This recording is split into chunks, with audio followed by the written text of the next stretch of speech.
Hi,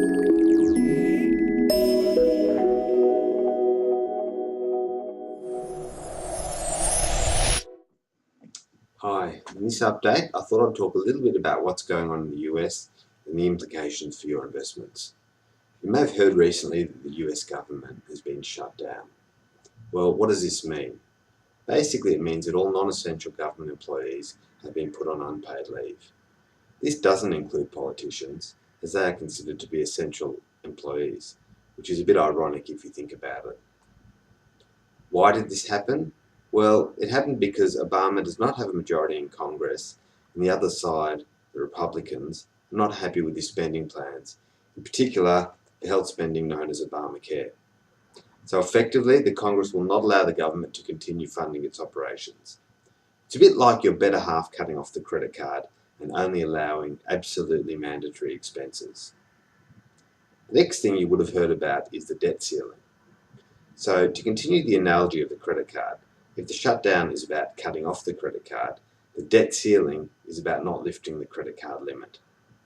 So by October 17th, the Congress needs to lift the credit card limit because the government is spending more than what they're earning.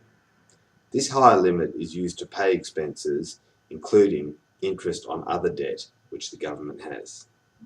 So if this limit is not increased, the government would effectively default on paying interest on their government bonds, and this would have serious ramifications.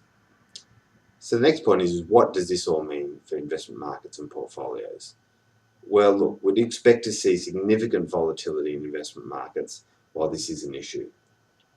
Interestingly, this hasn't been the case over the last week because the market is expecting this to be resolved. If you look at our tipping points chart, we've said for a while that the US share market as a whole is highly priced, with expected returns of only around 5% over the next 10 years. The Australian share market, on the other hand, is reasonably priced, with expected long-term returns of between 9 and 10%. But as I said, these are likely to be volatile in the short to medium term.